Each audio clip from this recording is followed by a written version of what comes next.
Sarah Martinez had always been different from the other soldiers at Fort. While most recruits came from military families or small towns, she had grown up in the projects of Detroit, where survival meant being tougher than anyone expected a 17-year-old girl to be. Her mother worked 3 jobs just to keep food on the table, and her father had been gone since she was 8. The military promised her a way out, a chance for education, and maybe even a career that would make her mother proud. When Sarah arrived at the base 18 months ago, she quickly proved herself as one of the most capable communications specialists in her unit. She could decode encrypted messages faster than soldiers with twice her experience, and her technical skills with radio equipment were exceptional. But her success came with a price that she hadn't expected to pay. Sargent had noticed Sarah from her first week on base. At 35, was a career military man with connections throughout the base hierarchy. He had served 3 tours overseas and carried himself with the confidence of someone who believed the rules didn't apply to him. Had a reputation among the female soldiers, though most were too afraid to speak openly about it. He had a way of making life easier for those who cooperated with him, and much more difficult for those who didn't. The first time approached Sarah, she was working late in the communications center, trying to repair a damaged radio unit that had come back from a training exercise. The building was mostly empty except for the night security patrol that made rounds every few hours. Appeared in the doorway, his broad frame blocking most of the light from the hallway. "Working hard, Martinez," he said, stepping into the room and closing the door behind him. "I like that in a soldier." Sarah looked up from her work, immediately feeling uncomfortable with the way he was looking at her. "Just finishing up this repair, Sergeant. Should be done in about 20 minutes. Moved closer, ostensibly to examine her work, but standing much closer than necessary. "You know, Martinez, I've been watching you. You've got potential, real potential, the kind that could take you places in this man's army." Sarah continued working, trying to ignore the way he was studying her. "I appreciate that, Sergeant. I'm just trying to do my job well." "That's exactly what I'm talking about," said, placing his hand on the workbench near her tools. "Someone with your skills, with the right guidance, could make specialist within a year, maybe even sergeant in 2 years. Of course, that kind of advancement requires the right kind of relationships." The implication in his voice was clear, and Sarah felt her stomach clench.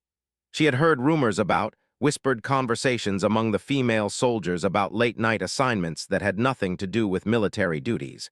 She had hoped those stories were just gossip, but now she was seeing the truth firsthand. "I think my work speaks for itself, Sergeant," Sarah said carefully, not looking up from the radio. "I'm committed to earning my advancement through performance." His expression darkened slightly. "That's a very naive way of looking at things, Martinez. This isn't the civilian world where everything is fair and merit-based. This is the military, and relationships matter. You scratch my back, I scratch yours." Sarah finally looked up at him directly. "What exactly are you suggesting, Sergeant?" Smiled, but there was nothing friendly about it. "I think you know exactly what I'm suggesting. The question is whether you're smart enough to take advantage of an opportunity when it's offered to you." Sarah stood up from her work, trying to put some distance between them. "I think I should finish this repair tomorrow, Sergeant. It's getting late." Stepped closer, blocking her path to the door. "I don't think you understand the situation here, Martinez. I'm trying to help you, but my help comes with expectations. You can either be smart about this, or you can make your life here very difficult." "I need to go," Sarah said firmly, moving toward the door. Grabbed her arm, not roughly, but firmly enough to make his point. "Think carefully about what you're doing, Martinez. I have a lot of influence on this base, and I remember both favors and slights." Sarah pulled her arm free and walked quickly to the door. "Good night, Sergeant." As she left the communications center, she could feel his eyes on her back. She knew she had just made an enemy, but she also knew she had made the only choice she could live with. Over the next several weeks, Sarah began to notice the consequences of her decision. Her duty assignments became increasingly difficult and unpleasant. She found herself assigned to extra kitchen duty, night watches, and equipment cleaning that other soldiers seemed to avoid. When she submitted requests for advanced training courses, they were without explanation. Her performance reviews, which had been consistently excellent, suddenly included criticisms that she had never heard before. The other soldiers in her unit began to treat her differently as well. Some seemed sympathetic, but were clearly afraid to associate with her too closely. Others, particularly those who were friendly with, made it clear that they saw her as someone who thought she was better than everyone else. Staff Sergeant Jennifer Cole was one of the few people who treated Sarah the same as before. Cole was a tough, no-nonsense woman who had been in the military for 12 years and had earned her position through competence and determination. She noticed the change in Sarah's assignments and the way other soldiers had begun to treat her. "Martinez," Cole said one afternoon when she found Sarah scrubbing floors in a supply closet, "what's going on with you? This kind of work isn't supposed to be your responsibility." Sarah looked up from her scrubbing, her hands raw from the industrial soap. "Just following orders, Staff Sergeant." Cole closed the door to the supply closet and sat down on a supply crate. "Level with me, Martinez. I've been watching what's happening to you, and it doesn't make sense. Your performance has been outstanding, but suddenly you're getting treated like you're on permanent disciplinary action." Sarah continued scrubbing, not wanting to meet Cole's eyes. "I don't know what you mean, Staff Sergeant." "Did approach you?" Cole asked directly. Sarah's hands stopped moving, and she sat back on her heels. The question hung in the air between them. "I can't prove anything," Cole continued, "but I've seen this pattern before. Good soldiers suddenly getting impossible assignments, isolation from their units, negative performance reviews that don't match their actual work. It usually happens to women who won't place game." Sarah finally looked up at Cole. "What am I supposed to do? It's his word against mine, and he's got rank and connections. I'm just a specialist who's been here less than 2 years. Cole nodded grimly. "That's the problem. The system protects people because they're careful about how they operate.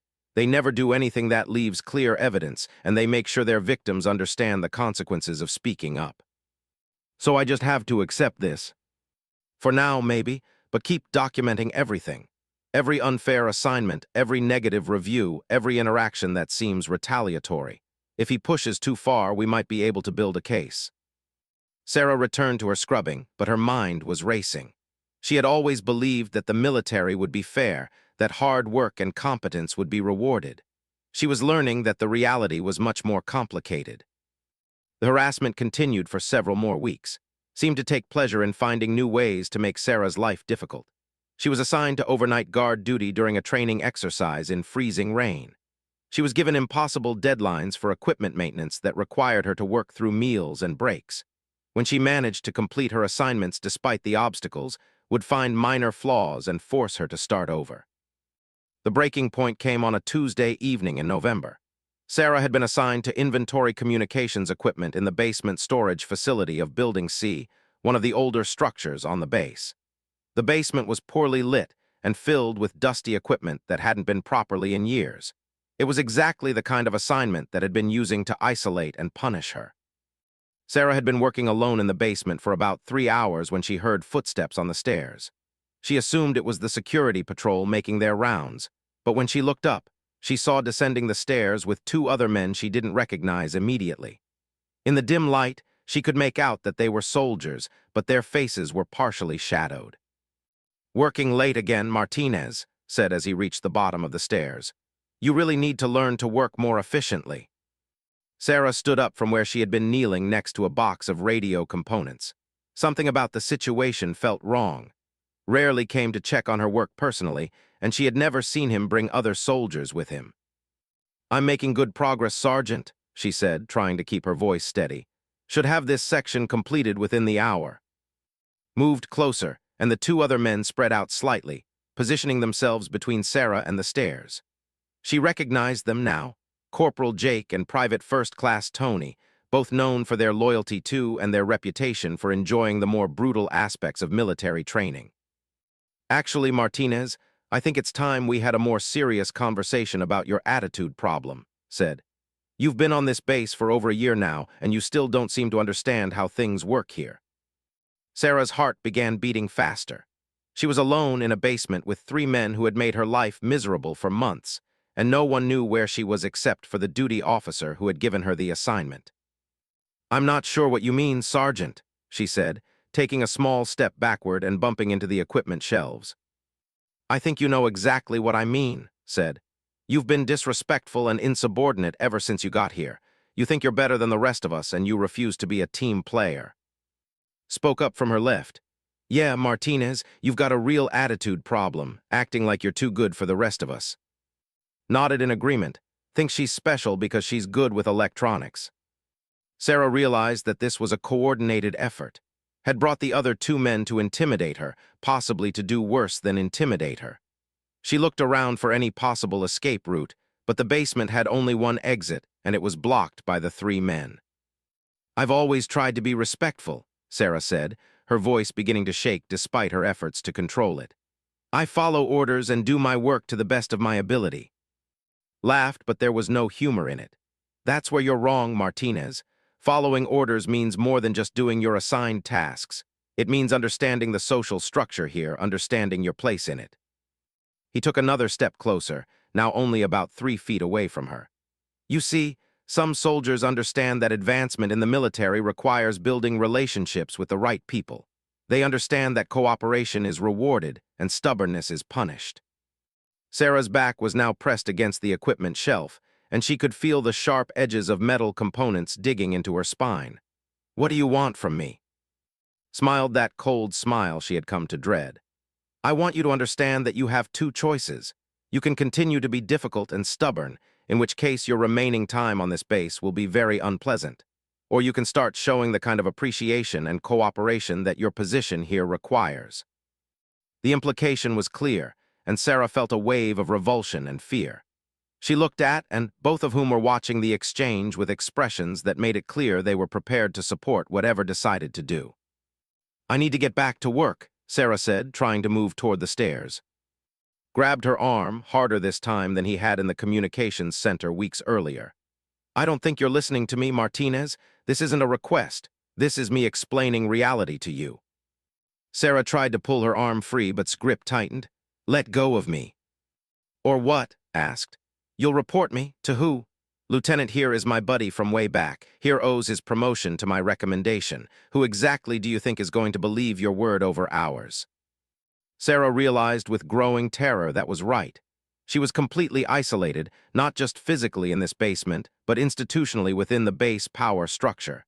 Had chosen his moment carefully. Please, she said, hatting herself for the pleading tone in her voice but unable to control it.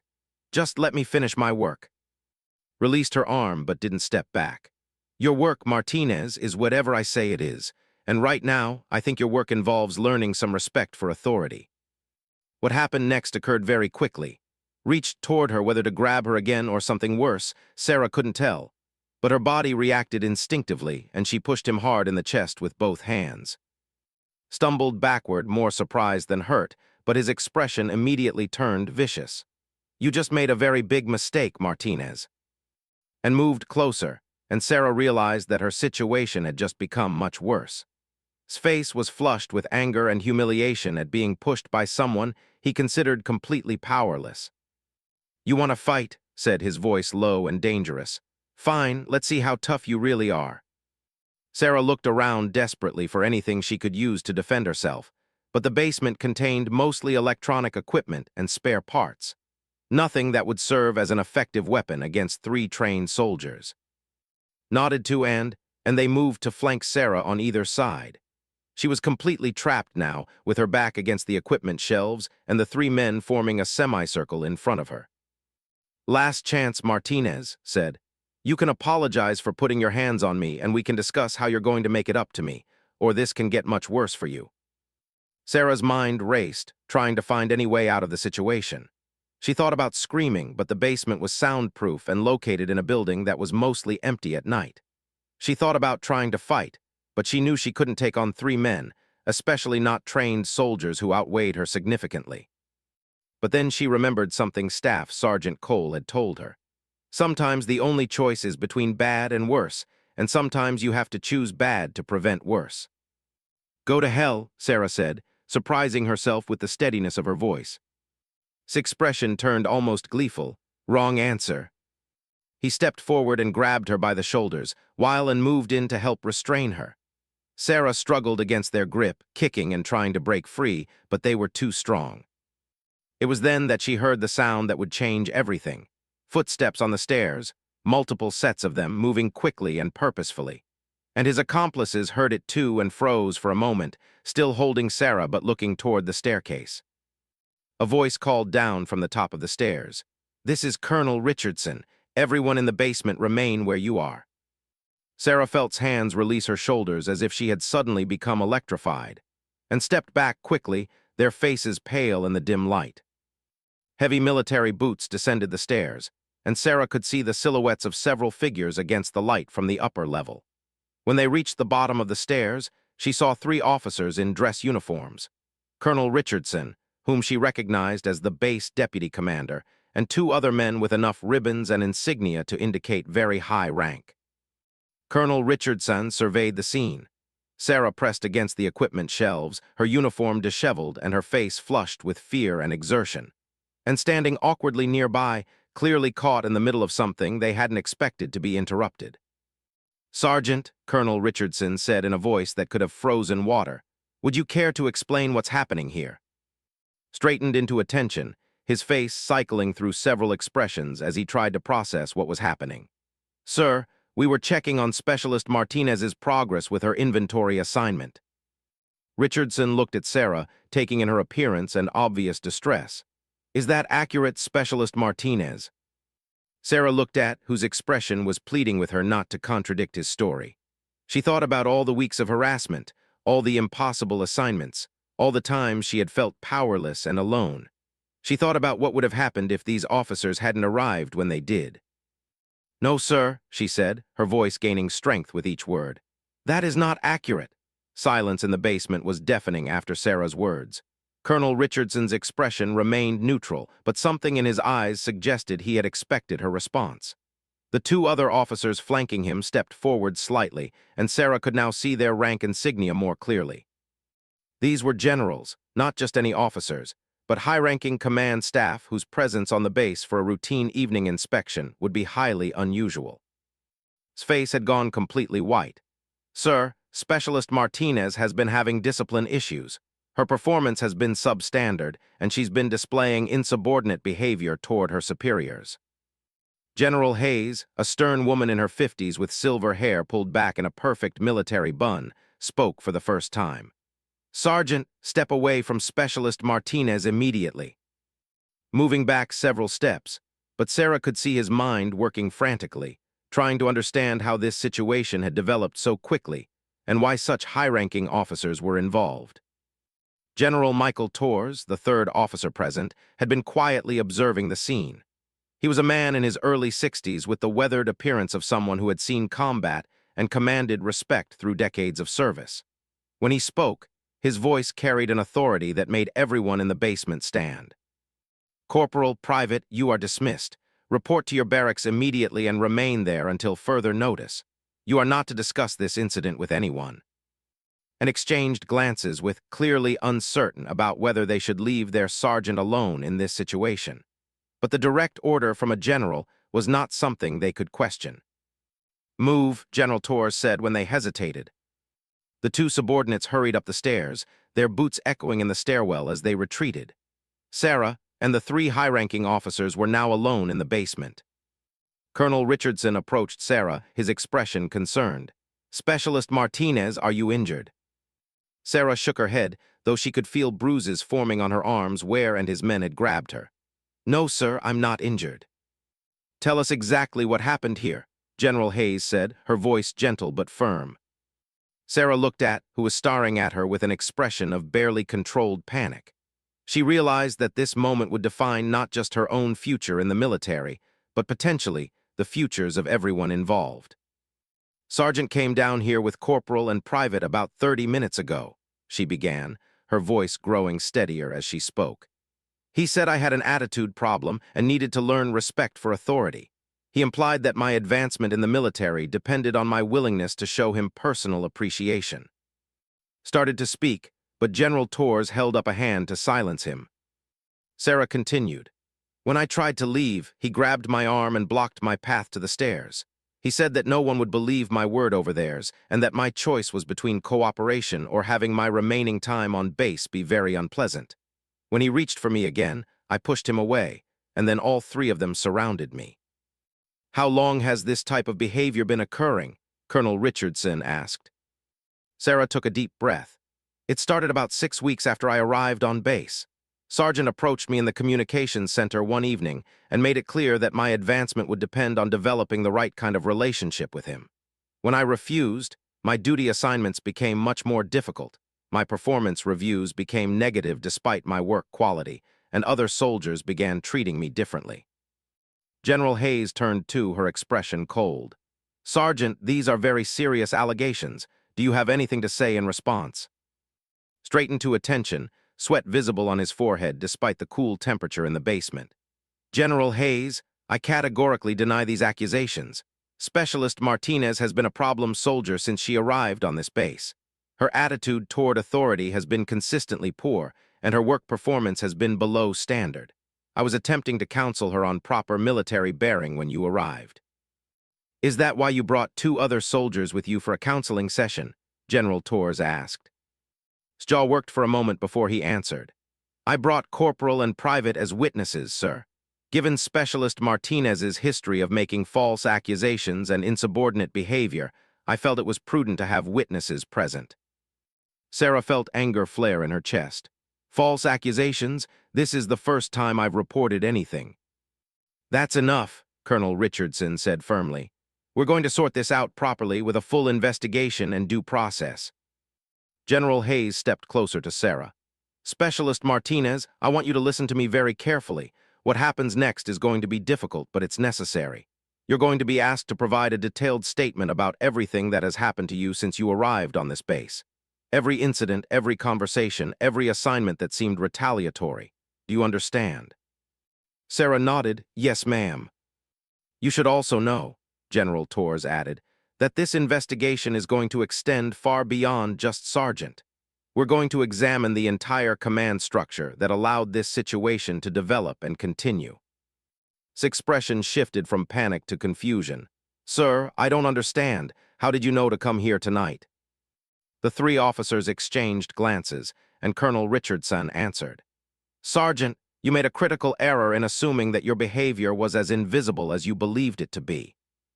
General Hayes elaborated. For the past 8 weeks, this base has been under investigation by the Inspector General's office. We've been documenting patterns of harassment, abuse of authority, and retaliation against female soldiers who refuse to submit to sexual coercion. Sarah felt her legs go weak. You've been investigating. Multiple complaints have been filed through various channels, General Torres explained. Not just about Sergeant, but about a network of soldiers who have been using their positions to exploit and intimidate subordinates. Your situation, Specialist Martinez, is unfortunately not unique. His face had gone from white to gray. Sir, I've served this country for 15 years. My record speaks for itself. Your record, Colonel Richardson said, shows a pattern of female soldiers under your command requesting transfers, filing harassment complaints that were dismissed or buried, and experiencing sudden drops in performance evaluations after refusing your advances. Sarah realized that Staff Sergeant Cole must have been documenting more than she had revealed. Staff Sergeant Cole, she knew. General Hayes nodded. Staff Sergeant Cole has been cooperating with our investigation for several weeks. She's provided detailed documentation of the retaliation you've experienced, as well as information about other victims.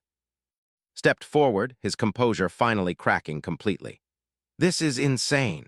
You're destroying the career of a decorated soldier based on the word of some disgruntled female recruits who couldn't handle the demands of military life. The temperature in the room seemed to drop 10 degrees. General Torres moved to within inches of his face. Sergeant, you are under arrest for sexual harassment, abuse of authority, conspiracy to commit assault, and conduct unbecoming a non-commissioned officer. You have the right to remain silent, and I strongly suggest you exercise that right immediately. 2 military police officers appeared at the top of the stairs as if they had been waiting for this moment.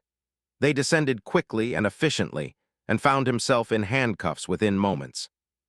As the MPs led toward the stairs, he turned back toward Sarah. This isn't over, Martinez. You have no idea what you've just started. General Hayes stepped between them. Sergeant, any attempt to contact or intimidate Specialist Martinez or any other witness in this investigation will result in additional charges and immediate court-martial proceedings. Was escorted up the stairs and out of the building, leaving Sarah alone with the three officers. Colonel Richardson addressed her gently. "Specialist Martinez, I know this has been traumatic, but you should understand that what happened here tonight was not accidental. We've been monitoring Sergeant's activities for several weeks, waiting for him to escalate to the point where we could arrest him with unambiguous evidence." Sarah sank onto a nearby crate, the adrenaline that had sustained her through the confrontation beginning to fade. "You used me as bait." "No," General Torres said firmly. "We tried to prevent exactly what happened here tonight, but's pattern of behavior made it inevitable that he would eventually corner one of his victims in a situation like this. Our job was to make sure we were ready when it happened." General Hayes sat down on another crate, bringing herself closer to Sarah's eye level. "What you did tonight took extraordinary courage. Was counting on your fear and isolation to keep you silent, the way his previous victims had been silenced." "Previous victims?" 17 female soldiers have filed complaints about Sergeant over the past 5 years, Colonel Richardson explained. Most of those complaints were dismissed or resulted in minimal disciplinary action. Was careful to choose victims who had limited support systems and minimal influence within the command structure. Sarah thought about all the lonely nights she had spent wondering if she was imagining the harassment, all the times she had questioned her own perceptions, and wondered if she was just too weak to handle military life. Why wasn't something done before now? General Torres' expression was grim. Because was part of a larger network. He had protection from officers higher up in the command chain who were either complicit in his behavior or benefiting from their own similar activities.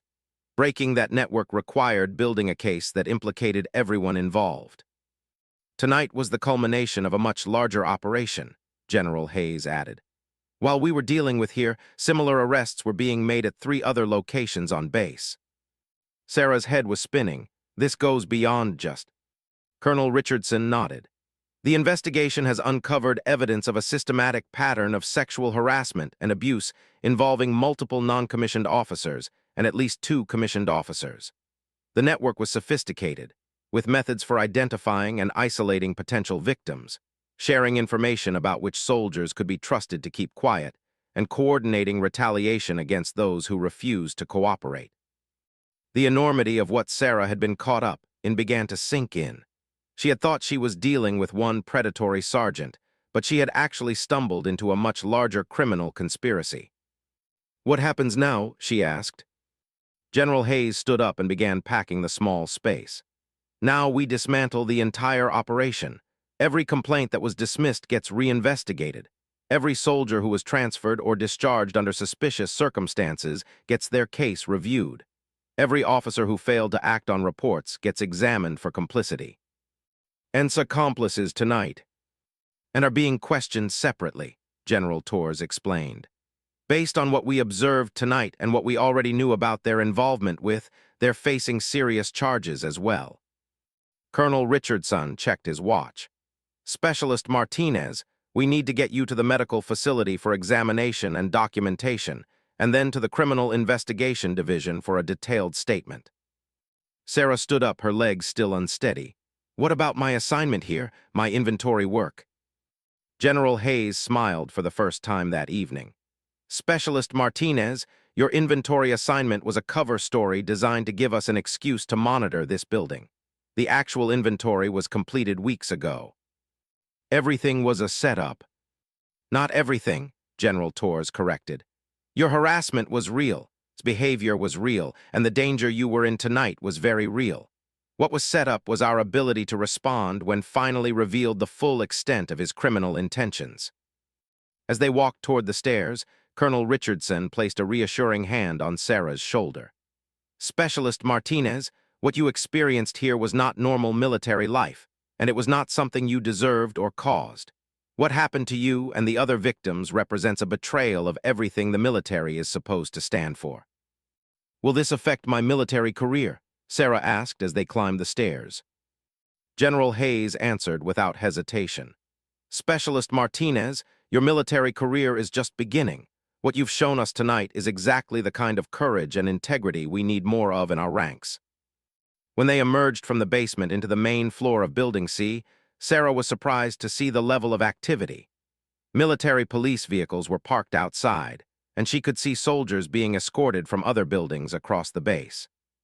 "How many people are being arrested tonight?" she asked. General Torres surveyed the scene outside. 14 soldiers are being taken into custody tonight, ranging from sergeants to one lieutenant colonel. Additionally, several officers are being relieved of command pending investigation of their failure to act on reports of harassment in their units. Sarah watched through the window as was placed in the back of an MP vehicle. Even from a distance, she could see the defeat in his posture. The man who had seemed so powerful and untouchable just hours earlier now looked like exactly what he was, a criminal in handcuffs. "Specialist Martinez," Colonel Richardson said, "before we proceed with the formal processes, I want you to know that support resources are being made available to you and all the other victims. Counseling, legal advocacy, whatever you need to get through this." "What about retaliation?" Sarah asked. "Said this wasn't over." General Hayes's expression hardened. "Sergeant will not have the opportunity to retaliate against anyone. Based on the charges he's facing, he'll be lucky to avoid a lengthy prison sentence, much less remain in the military."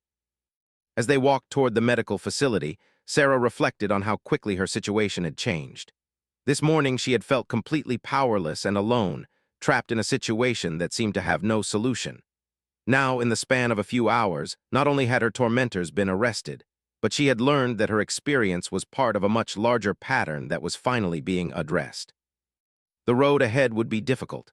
There would be investigations, testimonies, court-martial proceedings, and the challenge of rebuilding her military career in the aftermath of this trauma. But for the first time since Sargent had first approached her in the communications center, Sarah felt like she had hope. The base that had seemed like a hostile environment controlled by predators was revealing itself to be an institution that, when properly informed and motivated, would protect its members and hold criminals accountable for their actions. As they reached the medical facility, General Torres turned to her one final time. "Specialist Martinez, what happened here tonight sends a message that will be heard throughout this base and beyond. No one, regardless of rank or connections, is above the law, and no soldier, regardless of their position or background, has to endure what you endured." Sarah nodded, feeling a sense of closure beginning to form around the trauma of recent months.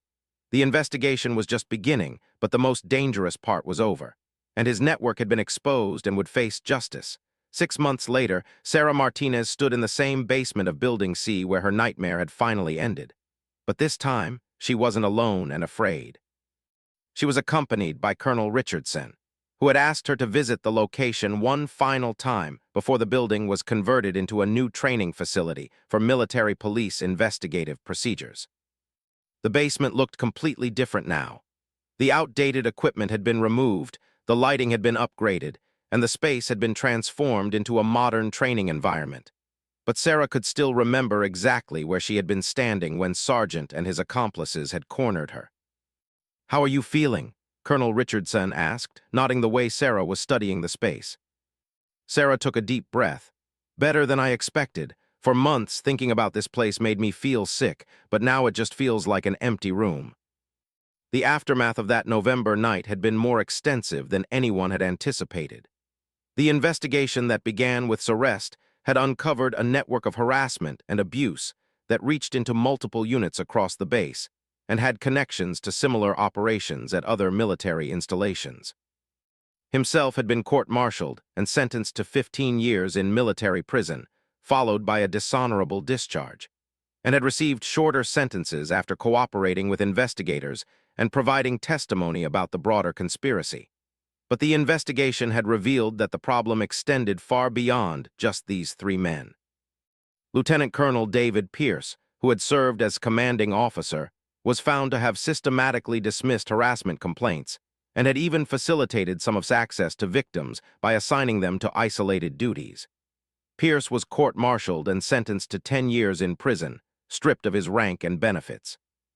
Captain Lisa, the base's former personnel officer, had been discovered to be actively participating in the network by sharing confidential information about female soldiers who had filed complaints or were considered problematic. She received a 12-year sentence and was dishonorably discharged.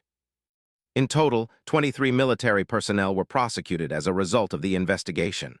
14 received prison sentences, while others were demoted, fined, or discharged.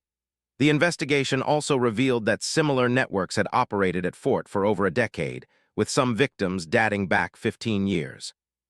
Sarah's role in bringing down the network had made her something of a celebrity within military justice circles, but it had also required her to relive her trauma repeatedly through testimonies, depositions, and court proceedings. The process had been exhausting and emotionally devastating at times.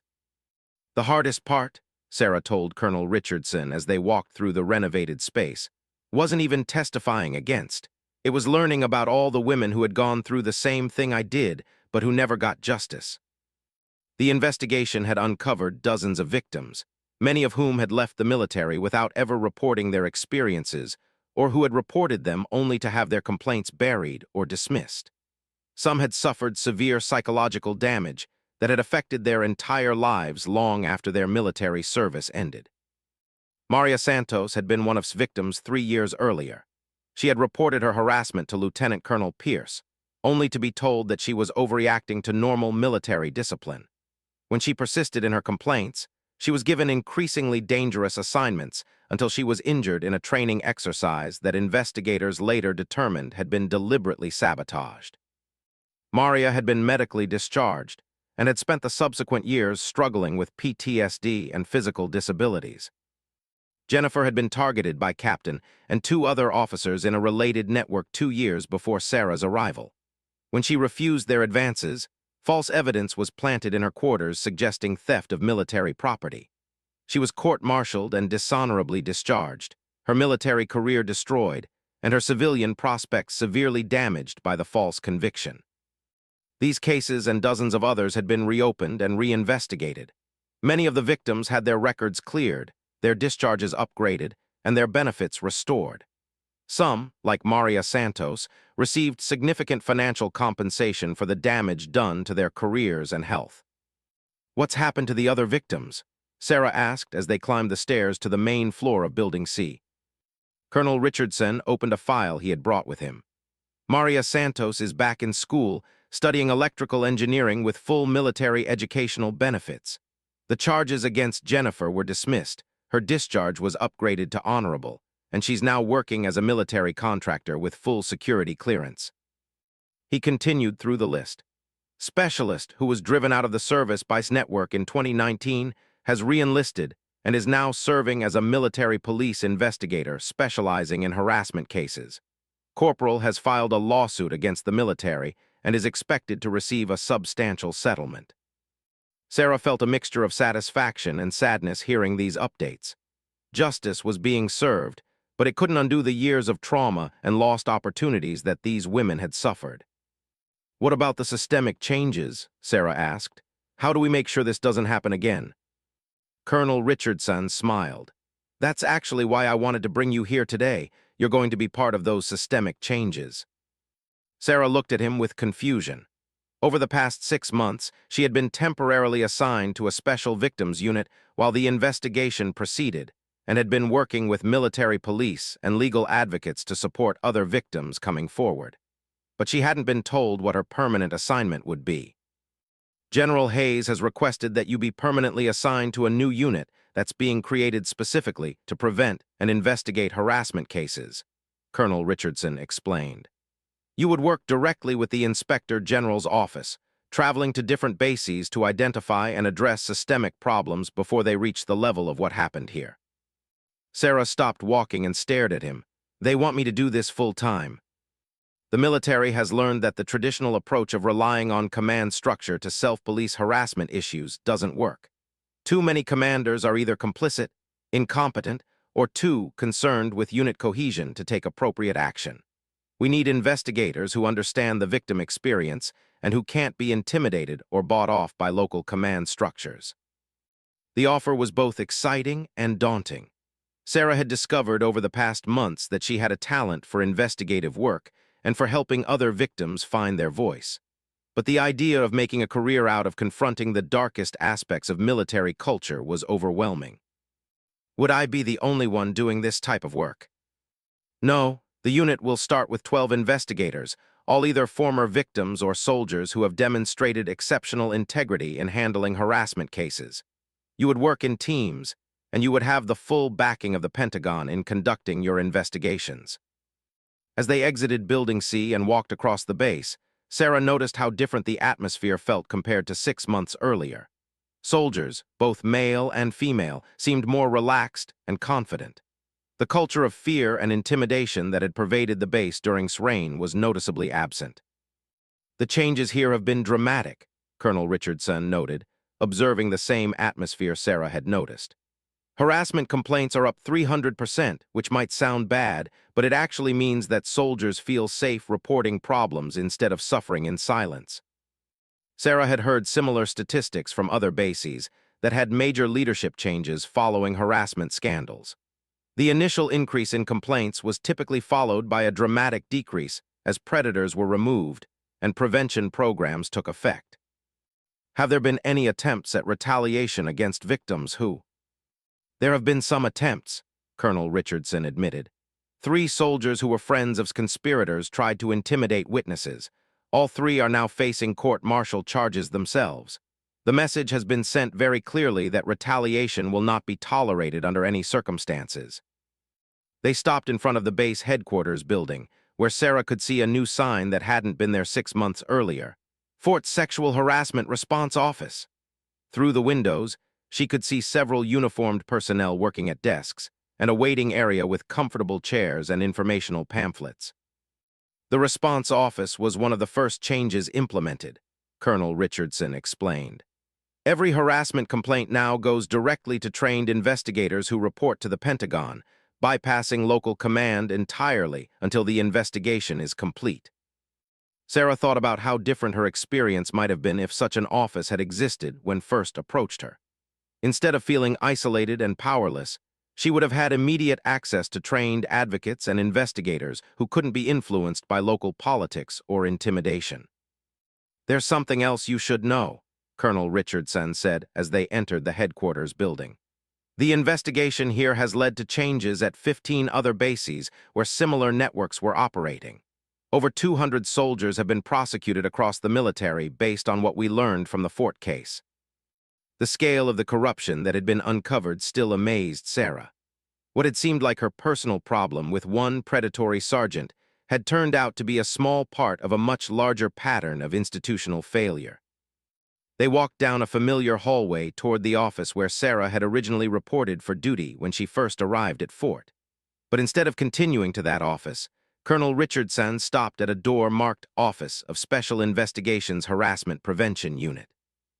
Inside the office, Sarah was surprised to find General Hayes and General Torres, both of whom had been present on the night of his arrest. With them was a woman Sarah didn't recognize, wearing civilian clothes but carrying herself with obvious military bearing. "Specialist Martinez," General Hayes said, standing to greet her. "I'd like you to meet Dr. Sandra Williams, who will be heading the new Harassment Prevention Unit." Dr. Williams stepped forward to shake Sarah's hand. "Specialist Martinez, I've heard a great deal about your courage and your work with other victims over the past months. I'm hoping you'll consider joining our team permanently." Sarah looked around the office, which was clearly set up as a professional investigative facility with computers, case files, and communication equipment. This wasn't a token gesture or a temporary assignment. This was a serious, well-funded effort to address the problems that had been uncovered. "What exactly would my role be?" Sarah asked. Dr. Williams gestured for everyone to sit around a conference table. "You would be a field investigator with the rank of sergeant, which you would receive immediately upon accepting the assignment. Your primary responsibility would be to conduct undercover investigations at bases where harassment problems are suspected." General Torres leaned forward. "The approach would be similar to what happened here, but instead of waiting for problems to reach crisis levels, you would be inserted into units where early warning signs have been detected." Sarah realized they were asking her to essentially become bait again, but in a controlled and supported environment. "It sounds dangerous." "It can be," Dr. Williams acknowledged. "But you would never work alone, and you would have immediate backup and extraction capabilities. More importantly, you would have legal authority to make arrests and pursue prosecutions without having to rely on local command cooperation. General Hayes added, "Specialist Martinez, what happened to you should never happen to any soldier. But the reality is that it's still happening at bases across the country. We need investigators who understand the victim experience and who can't be manipulated or intimidated by predators." Sarah thought about all the women whose cases had been discovered during the Fort investigation. She thought about the victims who had never gotten justice, and about the future victims who might be prevented if networks like could be identified and dismantled earlier. "When would I start?" she asked. Dr. Williams smiled. "Your first assignment would be at Fort Campbell in Kentucky, where we've identified concerning patterns in harassment complaint rates and personnel transfers. You would deploy there next month as a communications specialist, just like your original assignment here." Sarah looked around the table at the faces of the people who had given her justice when she thought none was possible. 6 months ago, she had been a frightened young soldier with no options and no support. Now, she was being offered the opportunity to prevent other soldiers from experiencing what she had gone through. "I accept," she said. Over the following weeks, Sarah prepared for her new assignment with a mixture of nervousness and determination.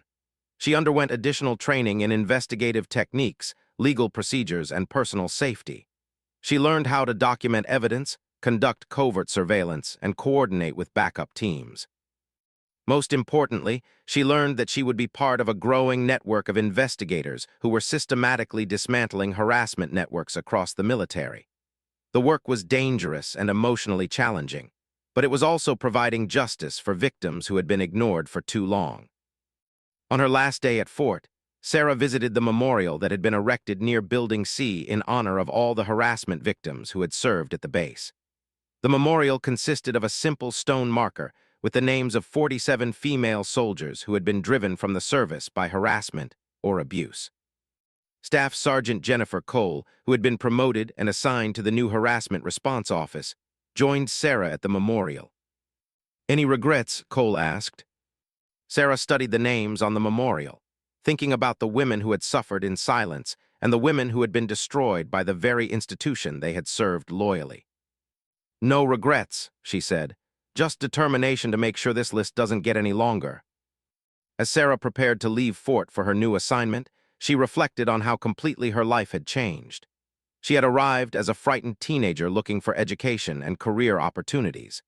She was leaving as a confident investigator with the skills and authority to protect other soldiers from the predators who had once seemed untouchable. The basement where her nightmare had occurred was now being used to train military police officers in proper investigation techniques.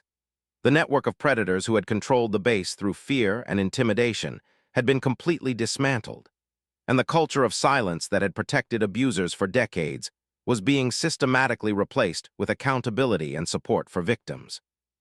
Himself remained in military prison, where he would serve at least 12 more years before becoming eligible for parole.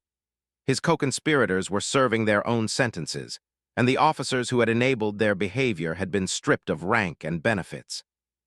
But perhaps most importantly, the systemic changes that had emerged from the Fort investigation were being implemented across the military. New reporting procedures, independent investigation units, and victim support programs were making it much more difficult for harassment networks to operate and much easier for victims to get justice. Sarah's final act at Fort was to visit the communications center where had first approached her.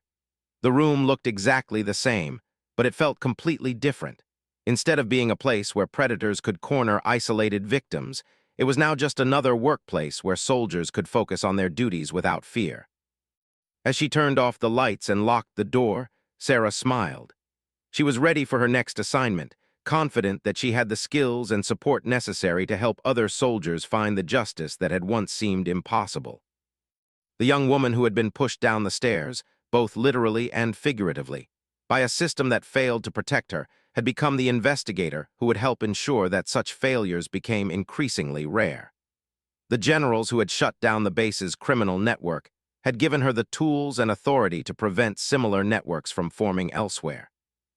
Her story was no longer one of victimization, but of transformation and empowerment, and it was just the beginning.